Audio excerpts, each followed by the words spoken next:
tied up in Coors remarks. You're up. Give her 1 minute rebuttal. Oh, I have a 1 minute rebuttal. I'd just like to say that we talk about social issues, we talk about Obamacare, but what really, folks, isn't the issue, the biggest social issue facing this country, 23 million people either out of work or underemployed. Only 1 out of 2 college students have a chance at finding a job that matches their degree. That's the social issue in this country. Don't be distracted by all these little minds that the opposition, Democrats, place in our way. Let's concentrate on the big issues, and that is to find ways to get 23 million people back to work in good positions. And that can only take place through the private sector. It cannot take place through the public sector. Private sector funds the public sector.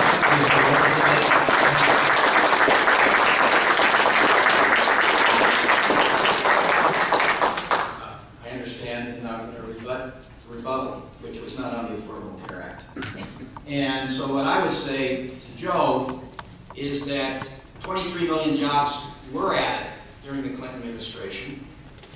Millions of jobs were lost under the Bush administration, especially in the last 6 to 8 months of the Bush administration, where we were losing 800,000 private jobs a month. Was that last century? A month. 800,000 jobs a month.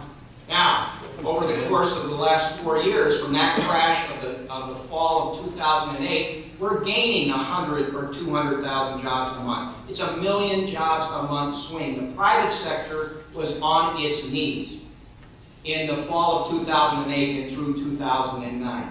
And so we need to do things like the production tax credit, where in this community, Vestas has come in, has invested millions and millions of dollars, along with all of the suppliers. That kind of incentive really makes a big difference, and I asked my opponent whether he supports that production tax credit or not. Okay, well, we're going to move to energy right now. So it's a question, a subject that all of you have touched on, I think, today. What is your outlook on the continued use of coal to provide the U.S. with the base load of electricity, and do you support the export of U.S. coal to foreign nations? We need to remember we have the National Renewable Energy Lab right here in the 7th Congressional District, part of metropolitan Denver, finest laboratory of its kind anywhere in the world. And so the first thing you focus on in all of the above, which I support, is energy efficiency. So coming back to your coal question, we want to make sure that in the use of coal, we get as much power from a ton of coal as possible. And that's the innovation part we talked about earlier.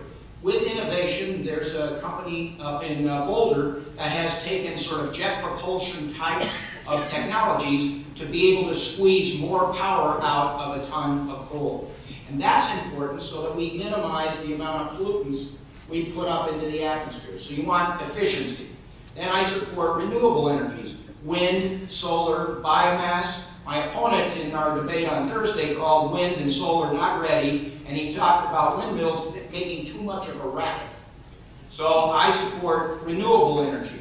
We need to continue to pursue our fossil fuels. We have tremendous resources in natural gas, and we're now, through different kinds of technologies and innovations, able to drain zones of oil that we never could before. And in fact, here in Adams County, that's part of an issue that's got to be decided by both local government as well as the industry. So we need to continue, and I support, and I actually signed a letter about exporting of natural gas to other countries, so we could be a net exporter.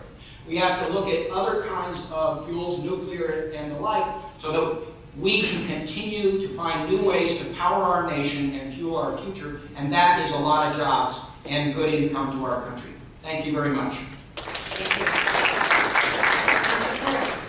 I'm a little bit taken back by my opponent's position on this, because he did vote for cap and trade, and I don't know how you accomplish what he just said with a cap and trade position. But anyway, I am an all of the above energy person. I drive a Volt electric car, 98 miles a gallon. I'm kind of proud of being able to manage that. Very comfortable car. And I do support the wind tax energy credit because it's based on a credit for delivered power to the grid. And so I'm much in favor of that. But probably more importantly, we haven't had an energy policy in this country really since it started. And that was in 1974. I believe Governor Love was the first. They didn't call him back in those days secretaries, but let's call him a secretary of that. And the charter for the Department of Energy back in those days was to find, this came from Carter, to find ways to reduce our dependence on foreign oil. We for the privilege of importing oil from countries that don't like us, we give them $250 billion to $1/3 trillion a year. Convert that money that we ship offshore to bringing those jobs back to the United States where we can responsibly mine our resources in natural gas and oil in this country, like they're doing in North Dakota. And we're going to be becoming energy self-sufficient and hopefully even an energy exporter. We should absolutely find ways to responsibly export our excess energy.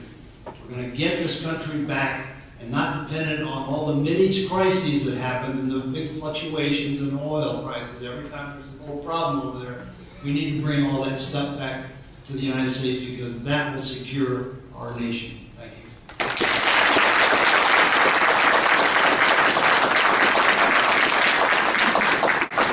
A couple points. I think we all agree that so long as we're producing our own energy, it's good for national security, it's good for jobs, and it's good for the environment. Whether it's our ability to get new resources out of the ground, or we come up with new ways to power, whether it's wind, solar, biomass, and we're doing that here. That's what's so great about our area, is that we look at things with new eyes, and we're prepared with our laboratories and our innovators in our community to really come up with new things. So I know we have some Canadians in the audience today, and just to reiterate, I supported the Keystone Pipeline, which would bring some fossil fuels down from Canada. And also I supported the production tax credit so that we can continue to develop our wind energy and our wind industry. So I think those are what are key. It's good for national security, it's good for jobs, and it's good for the environment. Thank you. Thank you. Mr. Coors? Is this rebuttal? Yes. I don't have anything. 1 minute. I don't know that I have anything particularly to rebut, so I'll just You can pass. turn it over. I'm going to pass. That's okay. Right. Senator Lundberg. Life. We hold governments in the grocery, we hold job fairs, we work to get things done. And I feel very good about being the bulldog for working with the Colorado delegation to get that VA hospital underway. I feel good about the Orion project continuing to move forward, which is innovation and getting our astronauts to Mars and beyond. I feel good about the National Renewable Energy Lab. We can do things in this country when we work together. And that's been a very difficult road to hoe lately. But I really am proud of the fact that the Denver Post calls me the most bipartisan member of the Colorado delegation, working with my Republican and Democratic colleagues to really get this nation back on track. So I thank you all very much for your attention. It's been great to be here this morning. Just in closing, just can't help this, but if he's so bipartisan, folks, how come the Denver Post 2 years ago didn't endorse him? They did not endorse him because he was too partisan. As I go around the district and talk to businesses and people, the three things that are on everybody's mind are jobs, the economy, government spending, wasteful government spending, Obamacare. None of the other issues amount to hill of beans for the people that I talk to. Small businesses are on the verge of being really hit hard if we don't extend the tax rates that we currently have. That just needs to happen.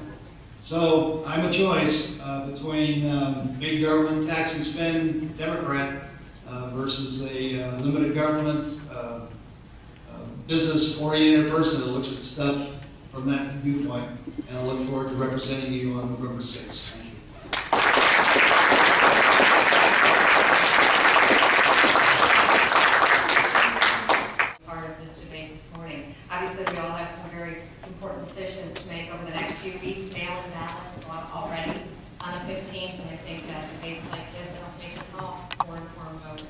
Thank you, and thanks to North Metro Chamber of Commerce for hosting this. Thank you very much. Before we dismiss you all, just want to make sure that it's some adequate Thanksgiving, obviously, to the candidates for their time here. We appreciate them, and to all of their staff in the back of the room that have been working so hard. Thank you, gentlemen, for all being here, and to the campaign staff for making that a part of your very, very busy schedule. Secondly, wow, thanks to Sean for the heavy lifting here. I can't tell you how relieved I was when she accepted the role of being our moderator. Thank you, thank you, thank you. And watch her on Channel 4. Thirdly, thank you to Senator, Dr. Cog, and our host, District 12 5-Star Schools, for hosting this great event.